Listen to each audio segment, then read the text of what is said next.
Documento 127. Los años de la adolescencia. Al entrar a los años de su adolescencia, Jesús se encontró como jefe y único sostén de una numerosa familia. Pocos años después de la muerte de su padre, habían perdido todas sus propiedades. Según pasaba el tiempo, Jesús iba cobrando conciencia de su preexistencia. Al mismo tiempo se daba cuenta cada vez más plenamente de que su presencia en la tierra y en la carne respondía al propósito explícito de revelar a su Padre paradisiaco a los hijos de los hombres. Ningún adolescente que haya vivido o haya de vivir en este mundo o en otro ha tenido o tendrá jamás problemas tan difíciles y profundos que resolver, ni tan intrincadas dificultades que desentrañar. Ningún joven de Brantia tendrá que pasar jamás por los conflictos angustiosos y las duras pruebas por los que Jesús mismo tuvo que atravesar durante esos arduos años que median entre los 15 y los 20 de su edad. Habiendo tenido pues la experiencia real de vivir estos años de adolescencia en un mundo asediado por el mal y perturbado por el pecado, el Hijo del Hombre llegó a poseer pleno conocimiento de la experiencia vital de los jóvenes de todos los dominios de Nevadón, y así para siempre se convirtió en el comprensivo refugio de los adolescentes acongojados y perplejos de todas las edades y de todos los mundos del universo local. Lentamente y con certidumbre, y a través de la experiencia real, este Hijo Divino gana el derecho de convertirse en el soberano de su universo, el gobernante supremo e indisputado de todas las inteligencias creadas en todos los mundos del universo local, el comprensivo refugio de los seres de todas las edades y de todos los grados de dotes y experiencias personales. El 16º año, año 10 después de Jesucristo. El Hijo encarnado tuvo una infancia y niñez sin experiencias extraordinarias. Emergió luego de la penosa y difícil etapa de la transición entre la infancia a la juventud. Llegó a ser el Jesús adolescente. Este año alcanzó él su plena estatura física. Era un hermoso joven viril, cada vez más serio y reservado, al mismo tiempo que compasivo y amable. Tenía una mirada dulce pero inquisitiva. Su sonrisa era siempre simpática y reconfortante. Su voz musical y al mismo tiempo fuerte y enérgica. Su saludo cordial pero sin afectación. Siempre, incluso en los contactos más comunes, parecía traslucirse la esencia de una doble naturaleza, la humana y la divina. Siempre se transmitía esa combinación de amigo cordial y de maestro autoritario, y estos rasgos de personalidad comenzaron a manifestarse desde temprano, ya desde su adolescencia. Este joven físicamente robusto y fuerte también había adquirido el pleno desarrollo de su intelecto humano, aunque no la completa experiencia del pensamiento humano, pero sí la plena capacidad para tal desarrollo del intelecto. Poseía un cuerpo sano y bien proporcionado, una mente aguda y analítica, una disposición de ánimo generosa y compasiva, un temperamento un tanto fluctuante pero acometedor. Cualidades estas que se estaban integrando en una personalidad fuerte, admirable y atractiva. Según pasaba el tiempo, se hacía más difícil para su madre y sus hermanos y hermanas comprenderlo. Sus palabras los confundían e interpretaban mal sus acciones. No estaban preparados para comprender la vida de su hermano mayor, porque su madre les había dado a entender que él estaba destinado a ser el libertador del pueblo judío. Después de oír de labios de María tales insinuaciones como secretos de la familia, imaginen su confusión cuando escuchaban a Jesús negar categóricamente toda idea e intención en este sentido. Este año, Simón comenzó la escuela y la familia se vio obligada a vender otra casa. Santiago se encargaba de la enseñanza de sus 3 hermanas, 2 de las cuales ya tenían edad para emprender estudios serios.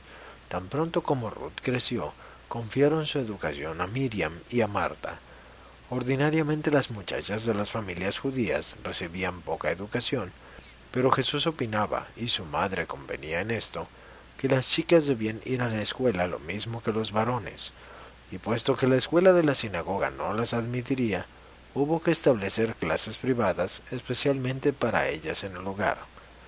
Durante este año entero Jesús no pudo alejarse casi nunca de su banco de carpintero.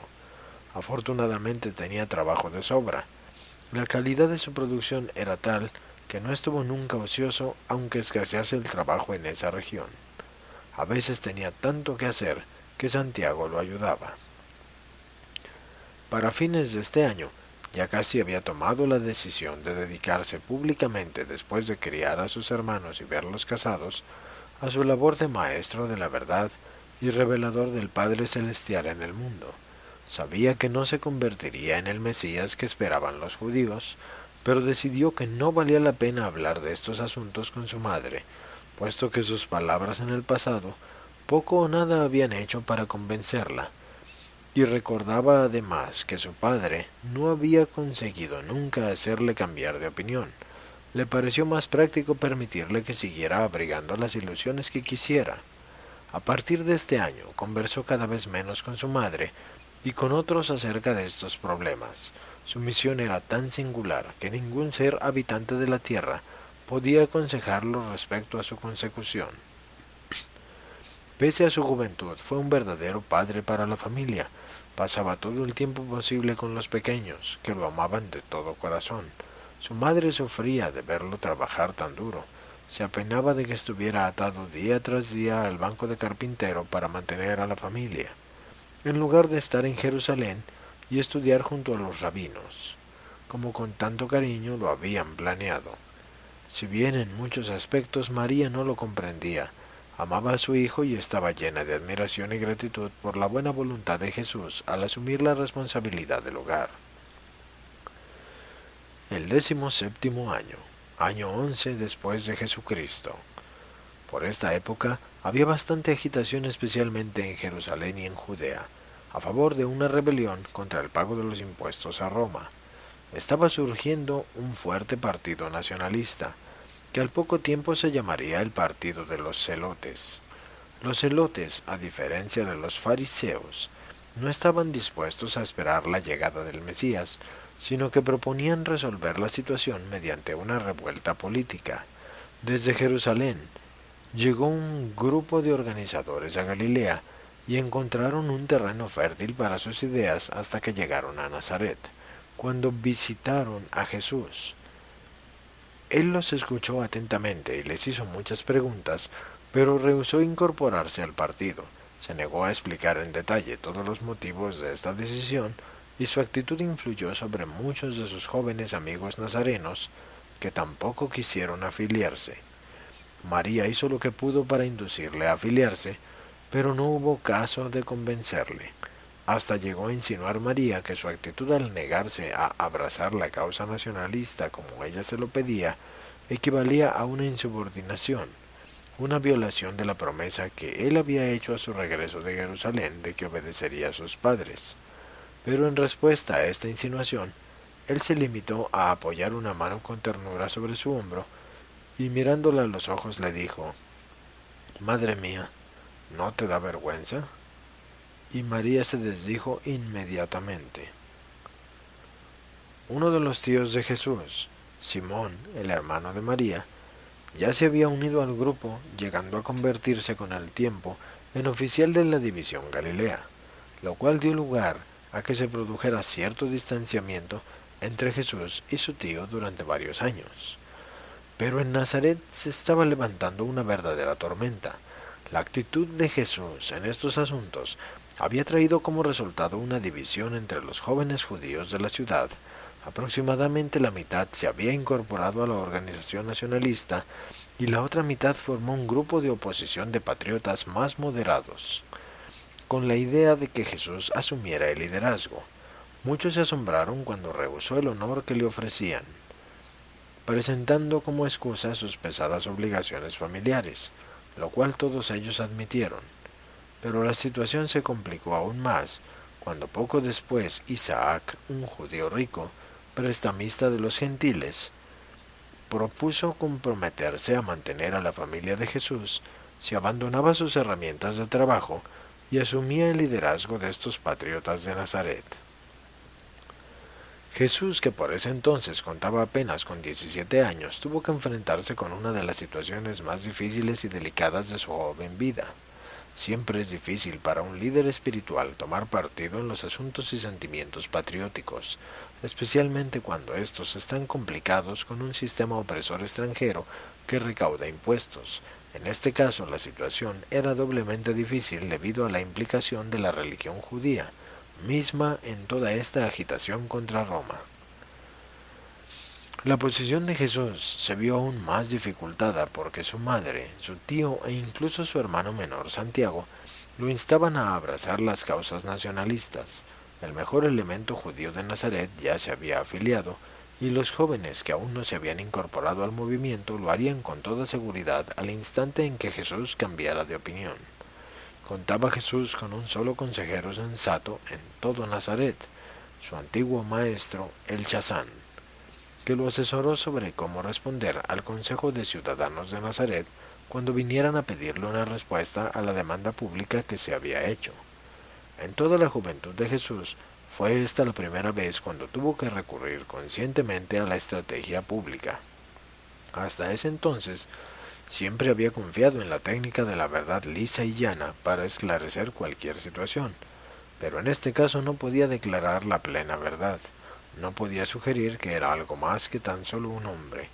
No podía revelar su idea de la misión que le aguardaba para cuando alcanzara una edad más madura. Pese a estas limitaciones, su fidelidad religiosa y su lealtad nacional se vieron directamente confrontadas. Su familia se encontraba perturbada, sus jóvenes amigos divididos. El pueblo judío de todo Nazaret estaba presa de gran agitación, y pensar que él era el culpable de todo. Cuán lejos de sus intenciones estaba el crear problemas de cualquier clase, aún menos este disturbio. Había que hacer algo, tenía que aclarar su posición. Así lo hizo con coraje y diplomáticamente para satisfacción de muchos, aunque no de todos. Se adhirió él a los términos de su argumento original, declarando que su primer deber era para con su familia, que una madre viuda y 8 hermanos y hermanas necesitaban algo más que lo que pudiera comprar el dinero, las necesidades físicas de la vida, que tenían derecho a los cuidados y el apoyo de un padre, y que con la conciencia limpia no podía eximirse de la obligación que un cruel accidente había arrojado sobre sus hombros.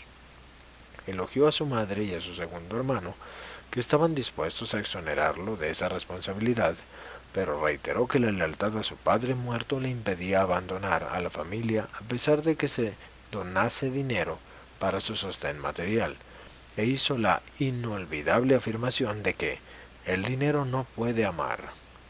En el curso de esta declaración, Jesús hizo varias referencias veladas a la misión de su vida, pero explicó que fuera o no dicha misión compatible con la acción militar, había sido puesta de lado juntamente con otros intereses de su vida para poder cumplir fielmente con las obligaciones para con su familia. En Nazaret todos sabían que Jesús era un buen padre para su familia, siendo además este un asunto tan allegado a los sentimientos de todo judío de noble espíritu. Encontró la súplica de Jesús una respuesta apreciativa en el corazón de muchos, de entre ellos que le escucharon.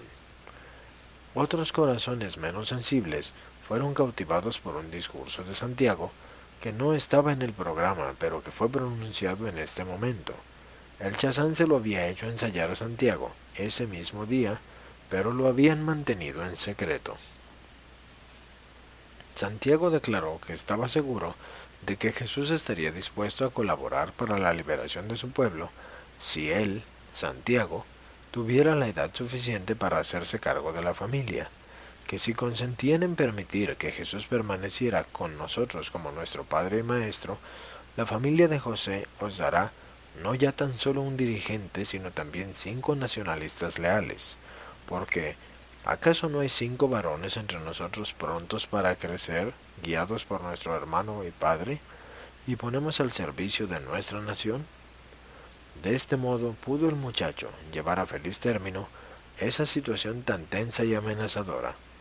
Se había superado la crisis por el momento, pero el incidente no se olvidó jamás en Nazaret. La agitación persistía, Jesús ya no contaba con el favor universal. La diferencia de sentimientos no llegó nunca a superarse del todo. Este hecho, combinado más tarde con otros acontecimientos, fue uno de los motivos principales por los cuales, años después, Jesús se mudó a Cafarnaúm. De ahí en adelante los sentimientos sobre el Hijo del Hombre en Nazaret permanecerían divididos. Ese año Santiago terminó sus estudios en la escuela y comenzó a trabajar jornada completa en la carpintería. Se había vuelto muy diestro en el uso de las herramientas y se hizo cargo de la fabricación de los yugos y arados, mientras que Jesús se dedicaba a los trabajos de ebanistería y de marquetería para la construcción. Durante este año, pudo Jesús hacer grandes progresos en la organización de su mente.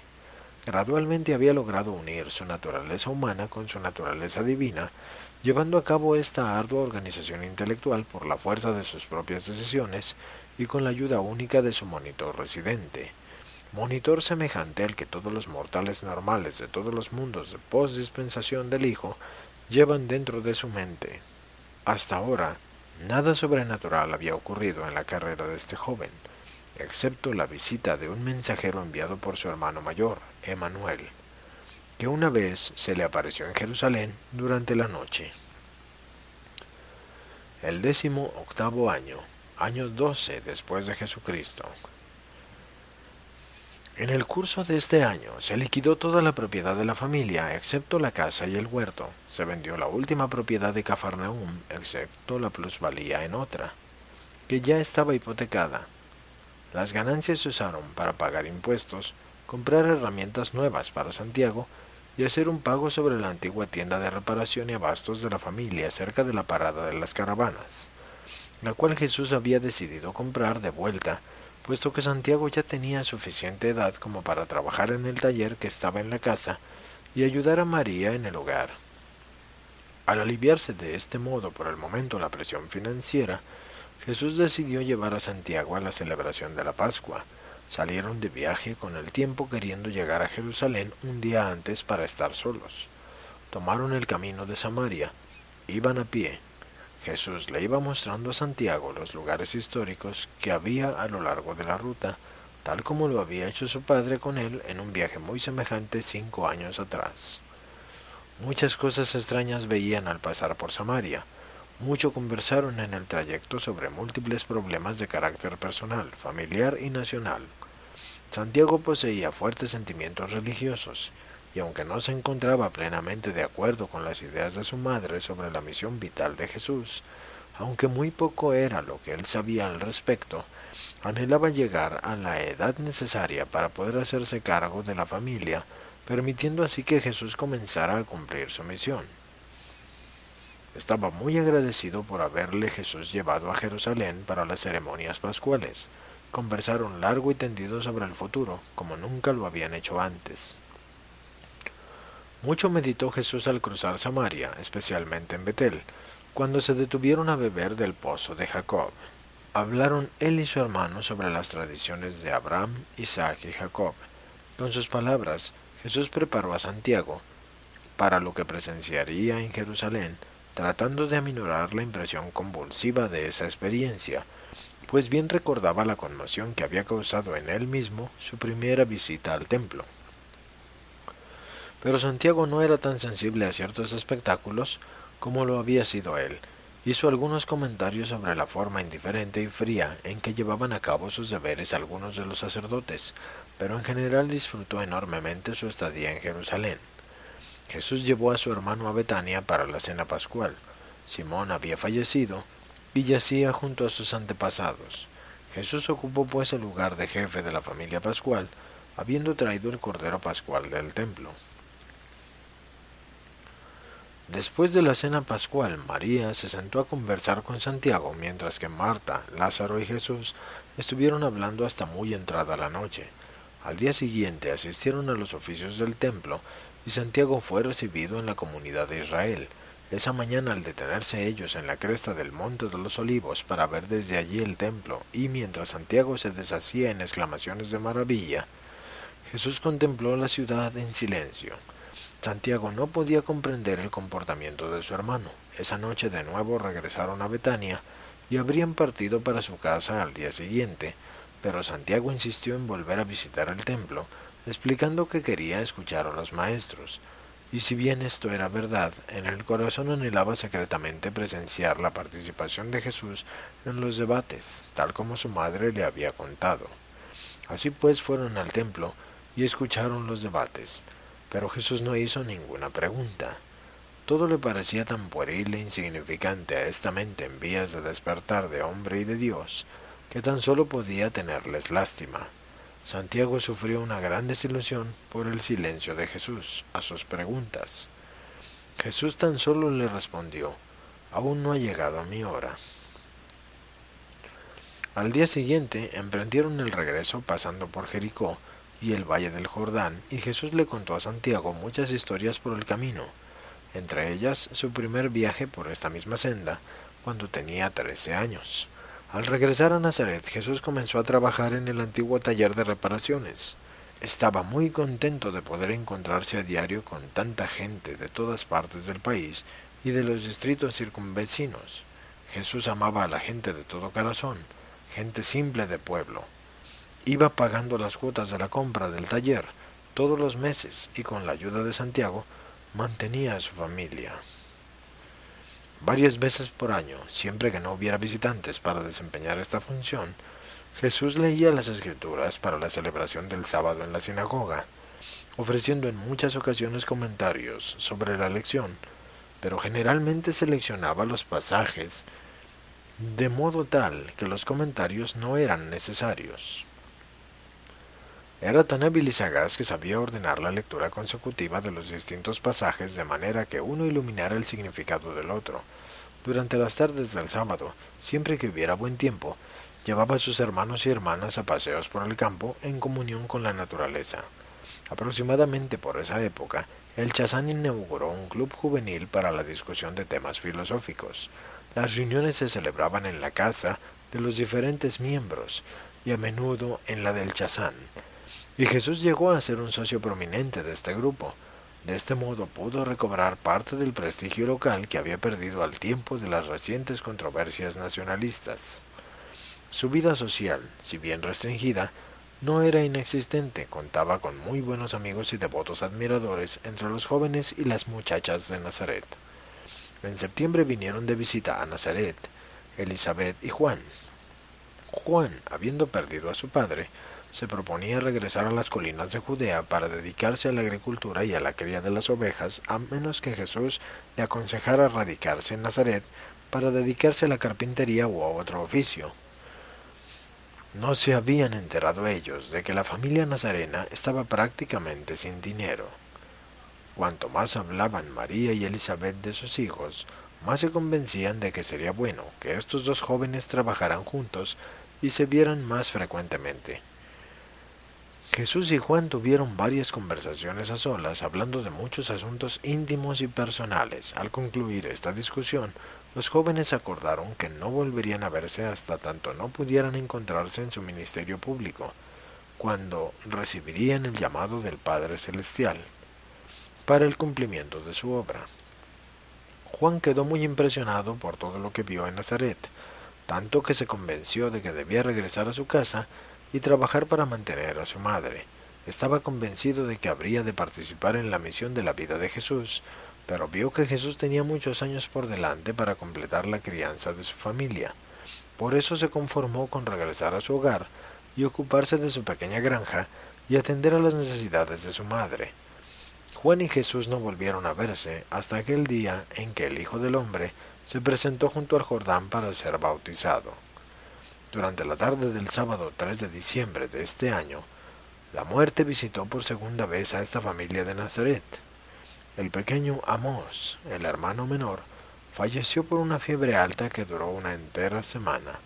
En este periodo tan doloroso y desamparado, su hijo primogénito fue para María su único sostén y consuelo. Finalmente, y en el sentido más pleno, ella reconoció en Jesús al verdadero jefe de la familia, y él fue siempre digno de ese título. Durante los últimos 4 años, el nivel de vida de esta familia había declinado constantemente año tras año. Sentían los embates de una pobreza cada vez mayor. Hacia fines de este año, se enfrentaron con una de las experiencias más difíciles de todas sus duras luchas. Santiago todavía ganaba muy poco, y los gastos de un funeral sumados a todo lo demás los dejaron casi en la bancarrota. Pero Jesús solo le diría a su madre ansiosa y apesadumbrada: Madre María, la congoja no nos lleva a ninguna parte. Hacemos lo que podemos, y acaso una sonrisa materna podría inspirarnos a progresar. Día tras día nos fortalece la esperanza de tiempos mejores, y emprendemos nuestra tarea con mayor vigor. Su optimismo práctico y tenaz era en verdad contagioso. Los niños vivían en una atmósfera de espera de tiempos mejores y de cosas mejores. Esta actitud valiente y esperanzada contribuyó poderosamente al desarrollo de caracteres fuertes y nobles, a pesar del sentimiento de depresión que su pobreza pudiese causar.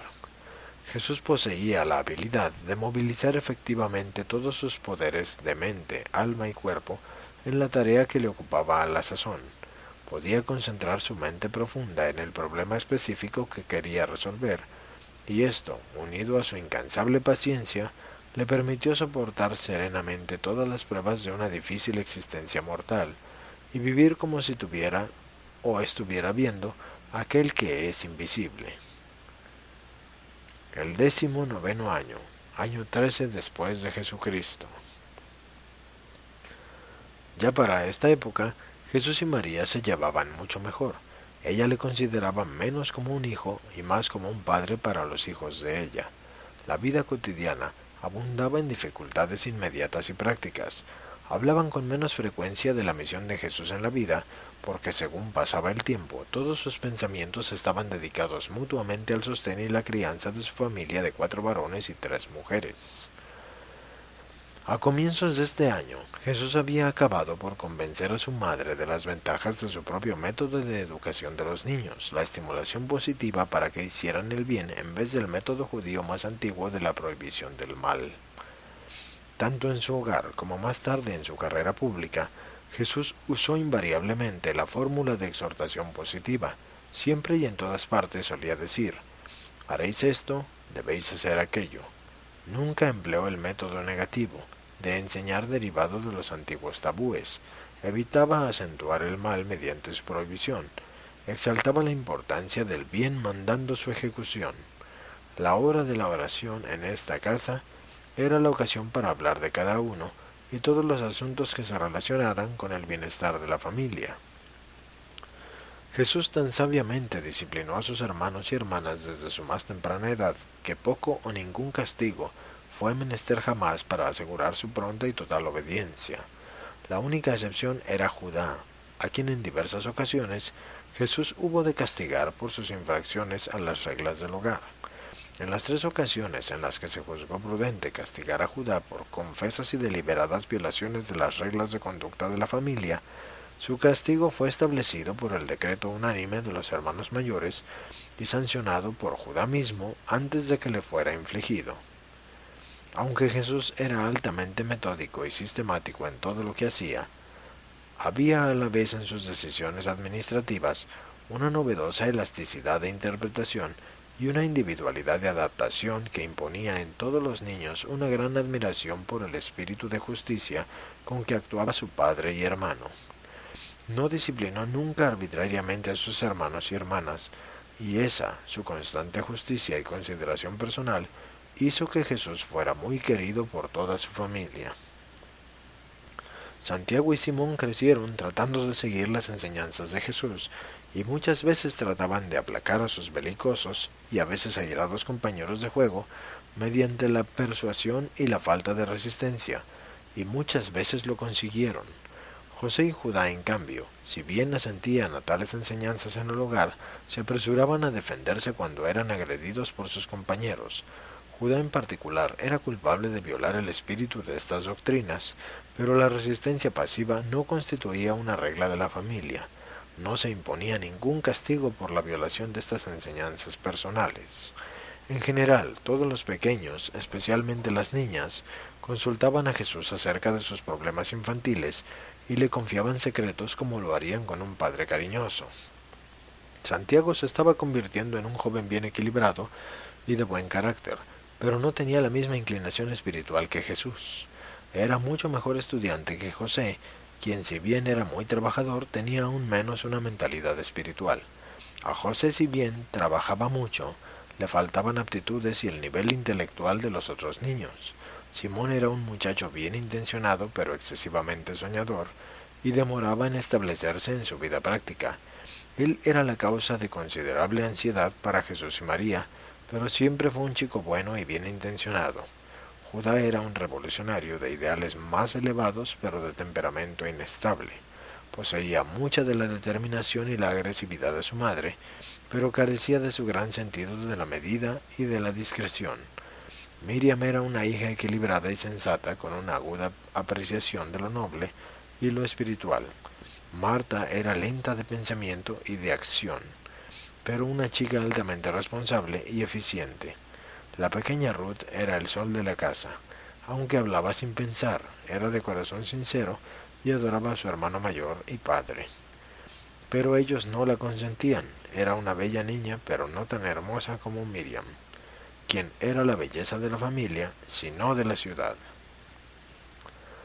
A medida que pasaba el tiempo, Jesús se liberalizó considerablemente y modificó las doctrinas y prácticas de la familia relativas a la observación del sábado y a otros aspectos religiosos.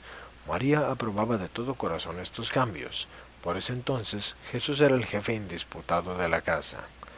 Este año Judá comenzó la escuela y Jesús tuvo que vender su arpa para afrontar el gasto.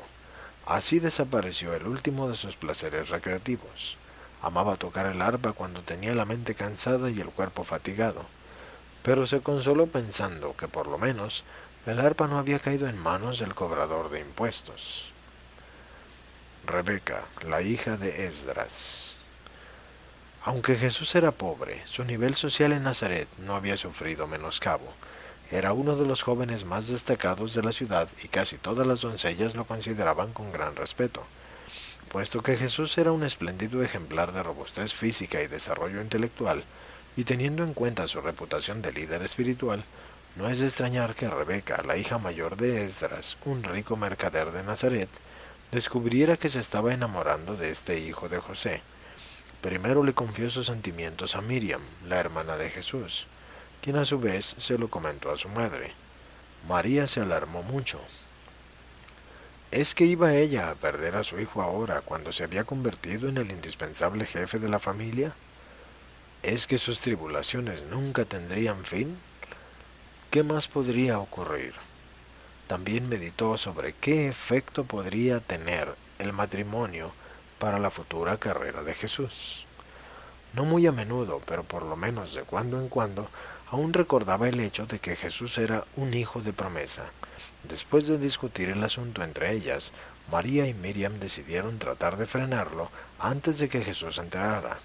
Hablando directamente con Rebeca, contándole toda la historia y explicándole francamente que creían que Jesús era un hijo del destino, que había de convertirse en un gran líder religioso y tal vez en el mismo Mesías.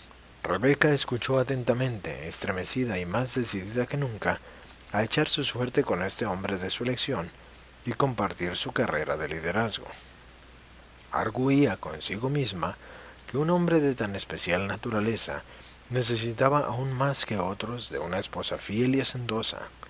Interpretó el ansia de María por disuadirla como una reacción natural al temor de perder al jefe y el único sostén de su familia, pero sabiendo que su padre aprobaba de su atracción por el hijo del carpintero, pensó que no tendría inconveniente en proveer a la familia con suficientes ingresos como para compensar ampliamente la pérdida de las ganancias de Jesús. Y tenía razón, cuando su padre manifestó que así lo haría. Rebeca habló nuevamente varias veces con María y con Miriam, pero al no conseguir su apoyo, decidió armarse de valor y acudir directamente a Jesús. Así lo hizo pues con la cooperación de su padre, quien invitó a Jesús a su casa para la celebración de los 17 años de Rebeca. Jesús escuchó atenta y compasivamente la exposición de estos sentimientos, primero del padre de Rebeca y luego de ella misma. Replicó con gentileza que no había suma de dinero que pudiera rescatarlo de su obligación personal para con la familia de su padre, de cumplir con el deber humano más sagrado, la lealtad a la propia carne y a la sangre de uno. El padre de Rebeca se sintió profundamente conmovido por las palabras con que Jesús expresaba su devoción familiar y se retiró de la entrevista. Su único comentario a María su esposa fue: «No podemos tenerle como hijo, es demasiado noble para nosotros». Allí comenzó esa extraordinaria conversación con Rebeca hasta ese momento de su vida. Poca distinción había hecho Jesús entre muchachos y muchachas, jóvenes y doncellas. Su mente estaba tan ocupada con los problemas de los asuntos terrenales prácticos y la fascinante contemplación de su carrera futura en los asuntos de su padre, que jamás había considerado seriamente la consumación del amor personal en el matrimonio humano. Se encontraba ahora frente a frente con otro de esos problemas que todo ser humano común debe enfrentar y solucionar. En verdad fue él tentado en todo según vuestra semejanza. Después de escucharla con gran atención, expresó Jesús su gratitud por la admiración explícita que Rebeca le profesaba, añadiendo: «Aliviará mis penas y me consolará todos los días de mi vida». Pero le explicó que no era libre de entrar en relaciones con mujer alguna, más allá de las del fraterno afecto y la pura amistad. Repitió que su primero y supremo deber era para con la familia de su padre, y que no podía albergar ideas matrimoniales hasta tanto no completara la tarea de la crianza de sus hermanos. Añadió luego: «Si en verdad soy un hijo del destino, no debo asumir obligaciones de por vida hasta que llegue el momento en que mi destino se haga manifiesto». Grande fue la desesperación de Rebeca. No hubo forma de consolarla, y con el corazón adolorido insistió con su padre para que se fueran de Nazaret, hasta que finalmente él convino en mudarse a Séforis. En los años que siguieron, Rebeca no tuvo más que una respuesta para los muchos hombres que pretendían su mano en matrimonio. Vivía para un único propósito: esperar la hora en que éste, a quien ella consideraba el más grande hombre de todos los tiempos, comenzara su carrera como maestro de la verdad viviente. Devotamente le siguió ella durante los años memorables de labor pública, estando presente, sin que Jesús advirtiera su presencia, el día de su ingreso triunfal a Jerusalén, y estuvo entre las otras mujeres, junto a María, esa tarde fatídica y trágica en que estaba el Hijo del Hombre en la cruz, porque para ella, como para incontables mundos en lo alto, él era el del amor total, el más grande entre 10.000. Su 20º año, año 14 después de Jesucristo. La historia del amor de Rebeca por Jesús se cuchicheaba en Nazaret y posteriormente en Cafarnaúm, de manera que, si bien en los años que siguieron muchas mujeres lo amaron, así como lo amaban los hombres, nunca más tuvo que rechazar una ofrenda de amor y devoción de otra buena mujer. Desde ese momento en adelante, el amor humano por Jesús se manifestó más bien como adoración y culto.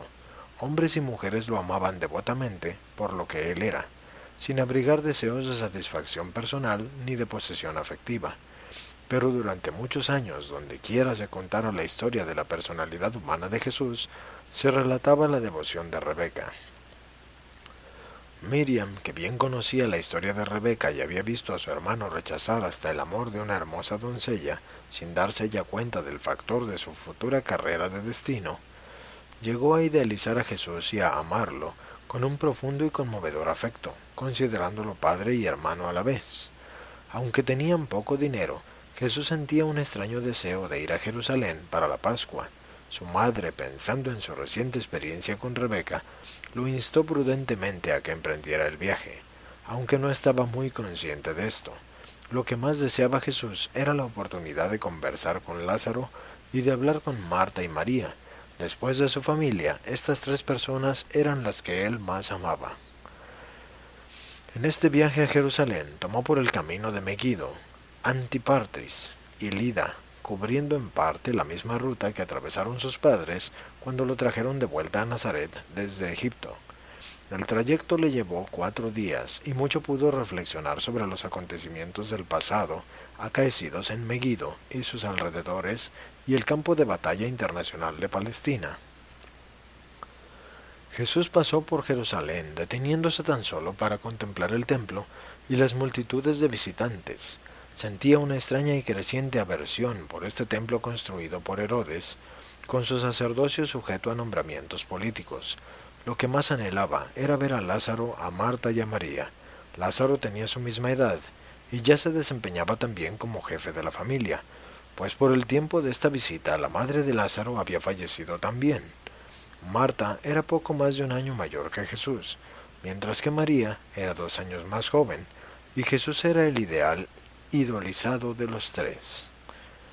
Durante esta visita ocurrió uno de esos brotes periódicos de rebelión contra la tradición, la expresión de resentimiento de Jesús ante prácticas ceremoniales que según él adulteraban la representación de su Padre Celestial. No sabiendo que venía Jesús, Lázaro se había dispuesto a celebrar la Pascua con unos amigos en una aldea vecina sobre el camino a Jericó. Jesús propuso ahora que celebraran la fiesta donde estaban, en casa de Lázaro. Pero, dijo Lázaro, no tenemos cordero pascual. Y allí inició Jesús una prolongada y conveniente disertación para demostrar que el Padre Celestial en verdad no les daba importancia a ciertos rituales tan infantiles y carentes de significado. Después de pronunciar una solemne y ferviente oración, se levantaron y dijo Jesús, «Dejad que la mente infantil y oscurecida de mi pueblo sirva a su Dios como Moisés mandó. Es mejor que así lo hagan. Pero dejad que nosotros, que hemos visto la luz de la vida, no nos dirijamos al Padre a través de la oscuridad de la muerte. Dejad que seamos libres en el conocimiento de la verdad, el amor eterno de nuestro Padre». A la hora del crepúsculo se sentaron pues los cuatro a la mesa y compartieron la primera fiesta de Pascua celebrada por judíos piadosos sin cordero pascual. El pan ácimo y el vino habían sido aprontados ya para la Pascua, y estos símbolos sirvió Jesús a sus compañeros, llamándolos el pan de la vida y el agua de la vida. Y comieron en solemne conformidad con las enseñanzas que Jesús acababa de impartir. De ahí en adelante, fue su costumbre oficiar este rito sacramental cada vez que visitaba Betania. Cuando volvió a casa, se lo contó todo a su madre, quien al principio se espantó, pero gradualmente fue comprendiendo su punto de vista. Sin embargo, grande fue su alivio cuando Jesús le aseguró que no pensaba introducir esta nueva idea de la Pascua en su propia familia. En su hogar con sus hermanos, siguió año tras año celebrando la Pascua según la ley de Moisés. Fue durante este año, durante el que María tuvo una larga conversación con Jesús acerca del matrimonio. Le preguntó francamente si consideraría la idea de casarse en caso de no tener ya obligaciones familiares. Jesús le explicó que puesto que un deber inmediato le impedía el matrimonio, poco había discurrido en este tema. Él agregó que no creía que llegaría a casarse alguna vez, pero que estos asuntos debían aguardar mi hora, cuando comience la obra de mi Padre. Habiendo decidido ya que no sería padre de hijos carnales, dejó de pensar en el tema del matrimonio humano. Este año reinició la difícil tarea de entrelazar sus naturalezas divina y humana en una trama que terminaría por ser una individualidad humana simple y efectiva. Seguía creciendo en elevación moral y en comprensión espiritual, aunque todas sus propiedades en Nazaret, a excepción de la casa en que vivían, se habían perdido. Este año recibieron cierto dinero adicional de la venta de la plusvalía en una propiedad de Cafarnaúm. Esto era lo último que quedaba de la herencia de José. Este trato de bienes raíces en Cafarnaúm se llevó a cabo con un constructor de barcas llamado Zebedeo. José se graduó en la escuela de la sinagoga ese año y se preparó para comenzar a trabajar en el pequeño banco de carpintero del taller que tenían en la casa. Aunque ya no quedaban bienes de su padre, las perspectivas de salir de la pobreza habían mejorado, pues ahora serían 3 los que trabajaban regularmente. Jesús se está convirtiendo rápidamente en hombre, no simplemente un joven adulto, sino un adulto. Ha aprendido bien a cumplir con sus obligaciones, sabe sobreponerse a las desilusiones y no se amilana cuando se frustran sus planes y cuando sus propósitos resultan temporalmente derrotados. Ha aprendido a ser equitativo y justo, aún frente a la injusticia, y está aprendiendo a ajustar sus ideales de vida espiritual a las demandas prácticas de la existencia terrestre. Está aprendiendo a proyectar la consecución de metas idealistas más distantes y elevadas mientras labora seriamente por la consecución de objetivos necesarios más cercanos e inmediatos. Está desarrollando el arte de ajustar sus aspiraciones a las demandas convencionales de los acontecimientos humanos. Está a punto de dominar la técnica de utilización de la energía del impulso espiritual para mover el mecanismo del logro material. Lentamente está aprendiendo a vivir su vida celestial mientras continúa viviendo la vida terrestre. Cada vez más se acoge a la orientación y dirección final de su Padre Celestial, a la vez que asume el papel paterno de orientar y dirigir a los hijos de su familia terrestre. Se está volviendo experto en arrancar la victoria de las fauces mismas de la derrota. Está aprendiendo a transformar las dificultades temporales en triunfos de la eternidad. Así pues, según pasan los años, este joven nazareno sigue experimentando la vida como se la vive en la carne mortal de los mundos del tiempo y del espacio. Vive una vida plena, repleta y representativa en Urantia.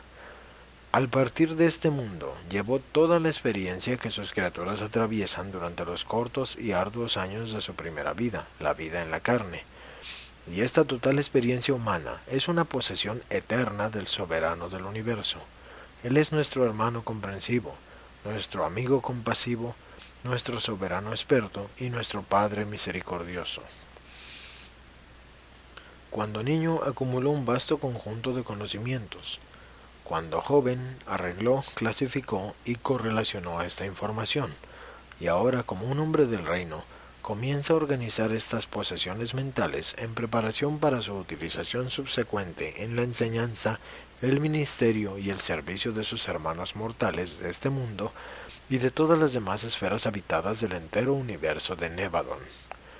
Nacido en el mundo como un niño del reino, ha vivido su infancia y ha pasado por las distintas etapas de la adolescencia y juventud.